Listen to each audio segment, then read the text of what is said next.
अस्सलाम वालेकुम, welcome back to my channel. अभी मैंने लास्ट वीडियो शेयर की थी जो कि फ़र्शी शलवार की थी, उसके ऊपर एम्ब्रॉयडरी मैंने खुद की थी। ये उसकी जो शर्ट है उसकी वीडियो है। वैसे तो मैंने सिंपल शर्ट बनानी है, लेकिन क्योंकि ये लाइनिंग वाली शर्ट है तो इस वजह से आपके साथ शेयर करने जा रही हूँ। मैंने आपके साथ शेयर भी किया था जब ये शॉपिंग की थी, और ये इसका दामन जो है ना वो ऑलरेडी तैयार है, फ्रंट और बैक दोनों का। और इस पर मैं ज़्यादा डिज़ाइनिंग इसलिए भी नहीं कर सकती क्योंकि ये जो इसके बाजू थे ना उसका मैं बैक बना रही हूँ, क्योंकि इसकी जो बैक है ना वो प्लेन थी और मुझे बैक प्लेन बिल्कुल नहीं चाहिए थी। मैंने सेम फ्रंट जैसी ही बैक रखनी थी जो कि इसके बाजू थे। इस वजह से ना ही ये ज़्यादा खुली बन सकती थी और ना ही ज़्यादा लंबी बन सकती थी। तो मैंने इसको डिसाइड किया कि फिर मैं फ़र्शी शलवार के साथ जो है ना, जिस तरह से छोटी कमीज़ चाहिए होती है वैसे बना लेती हूँ। तो वो क्योंकि स्टिल फैशन में है अभी तक, वो उतनी ही पॉपुलर है जितनी आज से 1 साल पहले थी, क्योंकि लास्ट ईद पे वो वायरल हुई थी और अभी फिर से ईद पे वही धड़ाधड़ लोग बना रहे हैं। तो इस वजह से मैं भी ईद पे फिर से वही पहनूंगी। तो ये मेरे पास इसकी जो लेंथ थी ना शर्ट की बनी टोटल, वो 38 इंचज़ थी। अभी ऊपर से ये सिलाई लगेगी, नीचे से तो ये ऑलरेडी फोल्ड है। तो मैंने जो लाइनिंग थी ना वो भी 38 इंचज़ ही रखी थी, लेकिन उसको नीचे से जस्ट मैंने फोल्ड करना है तो थोड़ी सी भी ऊपर हो जाएगी, तकरीबन 37 या 36.5 इंचज़ तक हो जाएगी। ठीक है। अभी इसके शोल्डर का निशान लगा रही हूँ। मैंने शर्ट की जो फ्रंट और बैक थी वो दोनों रख ली हैं विद लाइनिंग, क्योंकि लाइनिंग भी साथ ही है फ्रंट और बैक की। और अभी जो शोल्डर का निशान है वो 7.5 इंचज़ का है, और जो आर्म होल की लेंथ होती है वो भी उतनी ही होती है जितनी के शोल्डर की होती है, जो कि 7.5 इंचज़ है। मैं बहुत बार आपके साथ ये वाला साइज जो है ना उसको शेयर कर चुकी हूँ। अभी आपको भी रट चुकी होगी कि ये आपने कितनी कितनी रखनी है। और ये स्मॉल साइज़ की कटिंग और स्टिचिंग जो है ना वो मैं आपको बता रही हूँ। तो अभी चेस्ट का जो निशान है वो मैंने लगाया है 9.5 इंचज़ पे, क्योंकि मैंने इसको फिटिंग में ही रखना है, मैं लूज़ फिट में इसको नहीं बना रही। और अभी जो यहाँ पे फिटिंग का निशान लगाते हैं ना वो चेस्ट से लेके नीचे की तरफ 6.5 इंचज़ या 7 इंचज़ होता है। ठीक है। और जो फिटिंग का निशान है वो जितना आपकी चेस्ट होती है ना उससे आप 3 इंचज़ नीचे की तरफ लेके जाते हैं। तो मैंने वो निशान 8 इंचज़ पे लगाया है। और उसके बाद जो हिस्सा हम सिलाई करते हैं चेस्ट से लेके हिप तक का, वो 12 इंचज़ होता है। आप 10 नहीं रखें, 11 नहीं रखें, क्योंकि उससे आपकी जो साइड्स है ना वो नज़र आएंगी, आपकी बॉडी नज़र आएगी। इस वजह से जो 12 इंचज़ होता है वो परफेक्ट होता है। अगर आप 13 रखेंगे ना तो वो भी बिल्कुल अच्छा नहीं लगेगा। तो ये जो है ना 12 इंचज़ ये परफेक्ट होता है हर साइज़ के लिए। जो हिप का साइज़ है वो भी मैंने चेस्ट जितना ही रखना है। वो आपकी बॉडी पे भी डिपेंड करता है कि अगर आपकी बॉडी हिप से ज़्यादा वाइड है तो फिर आपको वहाँ से थोड़ा सा एक्स्ट्रा वाइड रखना पड़ता है, लेकिन मैंने 9.5 इंचज़ रखा है जो मेरे साइज़ के हिसाब से बिल्कुल परफेक्ट है। तो ये जो निशान है ना ये लग चुके हैं। अभी यहाँ पे मार्जिन छोड़ने के बाद जो है ना इसकी कटिंग कर लेनी है। हिप के निशान को चेस्ट के निशान तक जो है ना इस तरह से देखिए मिलाया है, जो कि फिटिंग का निशान भी सेंटर में आ रहा है। तो अभी एक्स्ट्रा कपड़ा यहाँ पे छोड़ना है और बाकी जो है ना इसकी कटिंग कर देनी है। जब भी आप लाइनिंग वाला जो सूट है उसकी कटिंग करें ना तो उसके ऊपर आप पिन्स लगा लिया करें ताकि मूव नहीं हो, क्योंकि वो सिल्की रेशमी कपड़े होते हैं। अगर थोड़ा सा भी कैंची के साथ काटते हुए इधर उधर हो जाए ना तो फिर उसकी कटिंग और स्टिचिंग जो है ना वो सारी इधर उधर हो जाती है, कभी भी हाथ नहीं आता। तो इस वजह से पिन्स लगाना ज़रूरी है। और मैं जो हमेशा ऐसे ही करती हूँ कि जो लाइनिंग है ना वो ऊपर रखती हूँ और जो बाकी शर्ट का एक्चुअल कपड़ा होता है ना उसको सेंटर में या नीचे रख लेती हूँ, क्योंकि लाइनिंग को होल्ड करना थोड़ा सा आसान होता है और जो बाकी रेशमी कपड़ा होता है ना उसको होल्ड करना मेरे ख्याल में थोड़ा सा मुश्किल होता है। इस वजह से मैं अपनी टिप्स एंड ट्रिक्स जो है ना वो आपके साथ लाजमी शेयर कर देती हूँ, ताकि अगर आपने भी बनाना है और आपको ऐसे ज़्यादा सूट करेगा तो आप कर सकते हैं। अच्छा, अभी यहाँ पे क्योंकि मैंने दोनों लाइनिंग ऊपर रखी थी और दोनों जो एम्ब्रॉयडर्ड शर्ट के फ्रंट और बैक का कपड़ा था ना वो नीचे रखा था। और यहाँ पे ध्यान ये रखना है कि आपने जस्ट फ्रंट वाला ही लाइनिंग का कपड़ा और फ्रंट वाला ही शर्ट का कपड़ा पकड़ना है। ठीक है। अगर आपको लगे कि आपको नहीं सही से समझ आएगी तो आप ऐसा करें कि लाइनिंग का जो एक हिस्सा है ना वो आप उठा लें और जो शर्ट का एक हिस्सा है वो उठा लें और उनको अलग करके तो फिर जस्ट एक ही पीस आपके पास बचेगा, तो वहाँ से आप डीप कट कर सकते हैं आर्म होल को। ठीक है, जो कि 1.25 इंच का होता है। अभी सबसे पहले क्या करना होता है कि मैंने लाइनिंग को अटैच करना होता है शर्ट के एक्चुअल कपड़े के साथ। ये देखें जिस तरह से मैं कर रही हूँ। और यहाँ पे आपने ऐसा नहीं करना कि जो ऊपर वाला कपड़ा है जो कि एक्चुअल शर्ट का कपड़ा होता है उसको खींचना नहीं है। वो इस वजह से क्योंकि ये थोड़ा सा क्रिंकल शिफॉन टाइप का होता है, अगर आप थोड़ा सा भी इसको खींचेंगे ना तो ये खींच के एक्स्ट्रा लंबा और वाइड हो जाएगा। तो अगर आप इसको खींचते जाएंगे और लाइनिंग जो है ना वो छोटी पड़ जाएगी और ये जो कपड़ा है ना खींचता चला जाएगा। तो आपने खींचना बिल्कुल नहीं है, आपने इसको बिल्कुल ढीला छोड़ के जो है ना वो सिलाई लगानी है। अगर आपको लगे कि आप स्टिल खींच सकते हैं तो फिर आप पिन्स लगा लें जगह जगह पे और फिर ये सिलाई लगाएं जो कि मैं लगा रही हूँ। तो मैं इसके चारों तरफ जो है ना वो सिलाई लगा लूँगी, बस जो दामन का हिस्सा है ना उसको छोड़ूंगी। अभी आप देखें कि जो लाइनिंग थी ना उसको मैंने दामन से फ़ोल्ड कर लिया था और थोड़ी सी ऊंची हो गई थी दामन से। तो अभी ये एक साइड पे सिलाई लग चुकी है शोल्डर से लेके, और अभी जो दूसरी साइड है ना उसको यहाँ से सिलाई लगा लेनी है। तो ये देखें जी सिलाइयाँ लग चुकी हैं। ये फ्रंट वाला हिस्सा है, यहाँ पे मैंने निशान लगा लिया है क्योंकि दोनों सेम ही हैं तो पता नहीं चलेगा, और इतना ये छोटा बना है। और कुछ लोग जो हैं वो इससे ज़्यादा छोटा करते हैं, तकरीबन 5 या 6 इंचज़, तो वो मुझे तो बुरा लगता है, बाकी अपनी चॉइस है। क्योंकि मेरा ये होता है कि अगर आपने लाइनिंग लगानी है ना तो फुल लेंथ में लाइनिंग लगाएं, अगर नहीं लगानी तो बेशक ना लगाएं, लेकिन लाइनिंग अगर हो तो वो पूरी होनी चाहिए, छोटी बड़ी नहीं होनी चाहिए। अब ये मेरे पास नेक के लिए बुकरम का पीस है जिसकी जो विड्थ थी वो मेरे पास थी 10 इंचज़ 10-11 इंचज़, और जो इसकी लेंथ है वो तकरीबन 5 इंचज़ तक थी। अभी इसको मैंने ज़्यादा वाइड रखना है, जिस तरह से बोट नेक होता है, तो मैंने इसको 4.5 इंचज़ तक वाइड रखा है, और बाकी इसकी जो लेंथ मैंने यानी कि डेप्थ रखी है ना वो भी तकरीबन 4 इंचज़ तक रखी है। ये आप अपनी चॉइस से भी कर सकते हैं अगर आपने डीप करना है, लेकिन मुझे डीप नहीं करना था, मुझे वाइड ज़्यादा करना था और डीप कम करना था, तो इस वजह से मैंने इसको कम डीप और ज़्यादा वाइड किया है। बाकी अगर आपको लगे कि आपने वाइड कम ने पहनना है और डीप ज़्यादा पहनना है तो वो आपकी चॉइस है। इस वजह से नेक को फॉलो करना ज़रूरी नहीं है, बाकी स्टेप्स जो है ना वो आप फॉलो कर सकते हैं।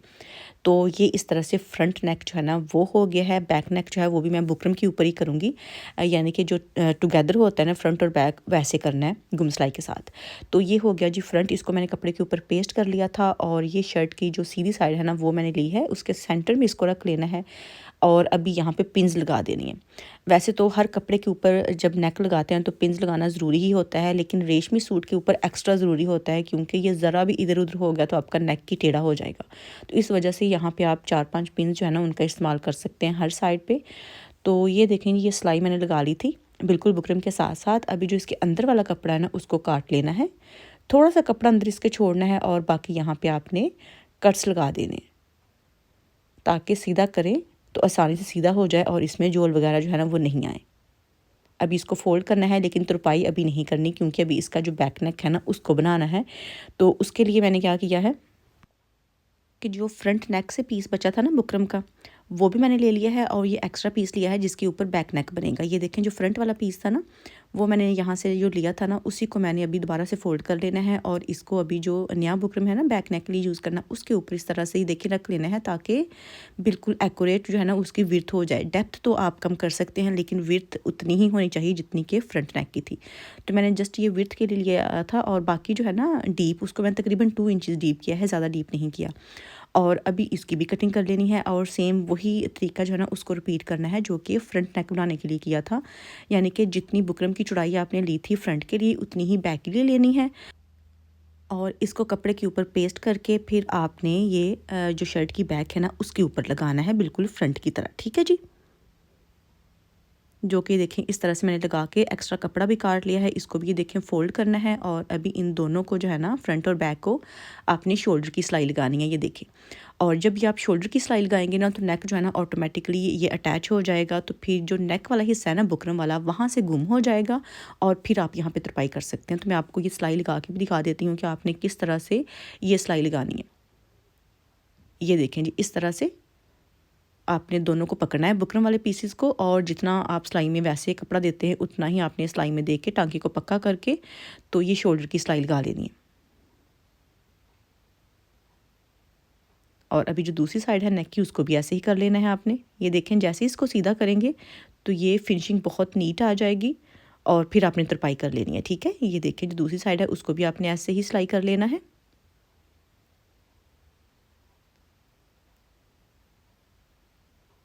और फिर आपने इसको सीधा करके जो है ना वो तुरपाई करनी है, सिलाई बिल्कुल नहीं लगानी।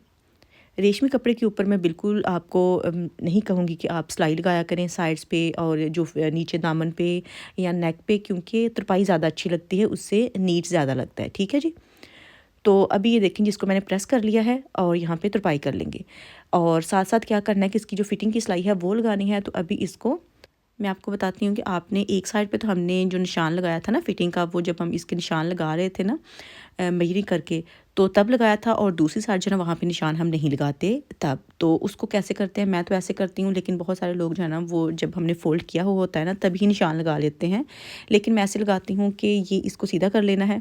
और मैंने खैर पिन्स लगा ली हैं दोबारा से। और यहाँ पे जो फिटिंग का निशान था ना और जो हिप का निशान है, वहाँ पे आपने छोटे छोटे जो कट लगाए थे ना स्टार्ट में, वो इसलिए होते हैं कि अब ये देखें जहाँ पे ऑलरेडी निशान लगा हुआ था ना वहाँ से मेजर करना है कि कितना कितना उनके दरमियान फासला है।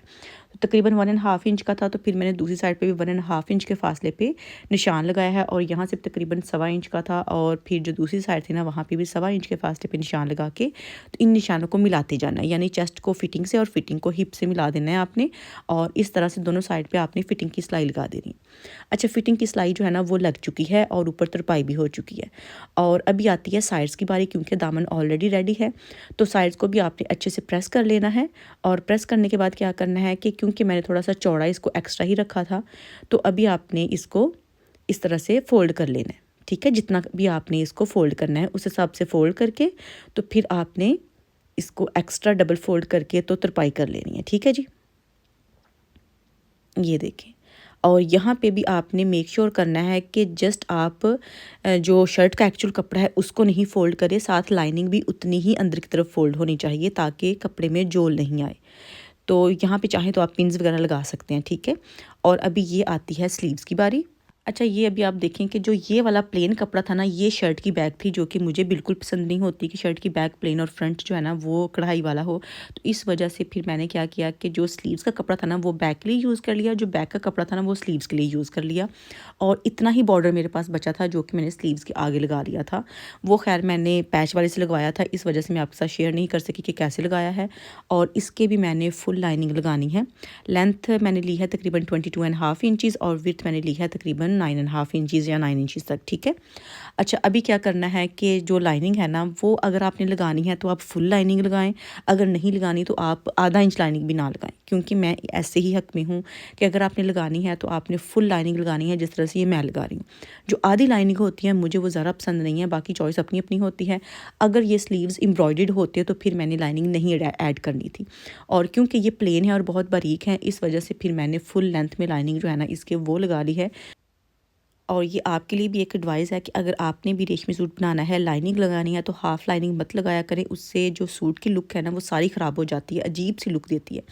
तो आपने लगानी है तो फुल लगाएं, नहीं लगानी तो बेशक आधी भी ना लगाएं, ठीक है। तो अब इसका क्या किया है कि आर्म होल जो है ना वो मैंने 8.5 इंचज़ का रखा है, और फ्रंट से मैंने इसको फिटिंग वाले रखना है, प्रॉपर फिटिंग वाले। तो ये तकरीबन 4 से थोड़े से कम ही रखे हैं, तकरीबन 3.5 इंचज़। तो वो अपनी कलाई के हिसाब से रख सकते हैं, और अपने हाथ के हिसाब से कि आपका हाथ गुजर जाए और आपकी कलाई में बिल्कुल फिट आ जाए। और जो फ्रंट ओपनिंग होती है उसको आपने आर्म होल तक जो है ना वो बिल्कुल मेजरिंग टेप रख के जो है ना, ये जिस तरह से मैंने निशान लगाए हैं वैसे निशान लगा देने हैं, तो ये परफेक्ट आपकी जो फिटिंग की सिलाई होती है ना वो आती है यहाँ पे, ठीक है। तो अभी मैंने मार्जिन छोड़ दिया है और ये इसकी कटिंग कर दी है। अभी यहाँ पे फिटिंग की सिलाई लग जाएगी, और फिर हम इसको शर्ट के साथ जो है ना वो अटैच कर लेंगे, लेकिन इसके साथ जो लाइनिंग है ना उसको भी वैसे ही लगाना है जिस तरह से हमने शर्ट की लाइनिंग जो थी ना वो अटैच की थी। अब ये देखें जी, इसकी जो फिटिंग की सिलाई है वो भी लग चुकी है, और जो बाजू है मेरे पास वो मैंने सीधे कर लिए हैं, और जो शर्ट है उसको मैंने उल्टा किया है। और अभी बाजू को आपने पकड़ना है आर्म होल से, और जो शर्ट का आर्म होल है ना उसमें आपने इंसर्ट करके तो इसकी सिलाई लगा देनी है, ठीक है। और मैं आपको जो सिलाई है ना वो भी लगा के दिखा देती हूँ कि कोई भी ना झोल आता है, ना कपड़ा छोटा बड़ा होता है, और ना ही कपड़ा इकट्ठा होता है। लेकिन जब भी आपने सिलाई लगाना शुरू करनी है तो आपने एक बात का ध्यान रखना है कि आपने सिलाई जो है ना वो शोल्डर की सिलाई से शुरू करनी है। ये नहीं है कि आपने जहाँ पे फिटिंग की सिलाई है वहाँ से शुरू करनी है, ठीक है। वहाँ से आपने कभी भी बाजू लगाना शुरू नहीं करने। आपने जब भी बाजू अटैच करने हैं शर्ट के साथ तो आपने जहाँ पे ये शोल्डर की सिलाई लगी है ना वहाँ से आपने बाजू अटैच करना शुरू करने हैं, और इसको घुमा के फिर आपने फिर से वहीं तक लेके जाना है जहाँ से आपने काम स्टार्ट किया था, ठीक है। आपसे रिक्वेस्ट है कि आपने प्लीज़ वीडियो को लाइक एंड शेयर लाजमी करना है, और अगर आप नए हैं, पहली बार मेरे चैनल पे विज़िट कर रहे हैं, तो सब्सक्राइब करना बिल्कुल नहीं भूलना, और मुझे कमेंट करके बताना है कि आपको आज की वीडियो कैसी लगी। तो वैसे तो मैंने बहुत बार सिंपल शर्ट की कटिंग और स्टिचिंग शेयर की हुई है, लेकिन फिर से मैंने सोचा कि चलें आपके साथ दोबारा से जो है ना एक बार याद ताज़ा करते हैं और कटिंग और स्टिचिंग शेयर करते हैं, ठीक है जी। ये अभी आप देखें कि बिल्कुल सही आई है, कहीं से भी ख़राब नहीं हुआ, जस्ट इसको प्रेस करना है, और ये देखिए मैं छोटा सा क्लिप ऐड कर रही हूँ क्योंकि ये मैंने फर्शी शलवार जो है ना वो ऑलरेडी लास्ट वीडियो में बता दी थी आपको, कटिंग और स्टिचिंग इसकी। और ये इसकी एम्ब्रॉयडरी जो है ना वो भी मैंने खुद की है। यहाँ पे मैंने निशान लगा दिए थे थोड़े थोड़े फासले पे चौक के साथ। और अभी यहाँ पे जो सीक्वेंस वर्क होता है या सितारी का वर्क है, छोटी सितारी है गोल्डन कलर में, तो इसको लगाना है। तो मैं सुई धागे के साथ जो है ना इसको लगा रही हूँ। तकरीबन मैंने 5 जो है ना ये सारे वो लगाए हैं एक जगह के ऊपर, और इनको आपने हाथ से ही लगा लेना है, ठीक है। तो ये जो शलवार थी ना बहुत ही ज़बरदस्त रेडी हुई थी। बिल्कुल मैंने नहीं सोचा था कि ये इतनी प्यारी लगेगी, वो भी घर में बना के।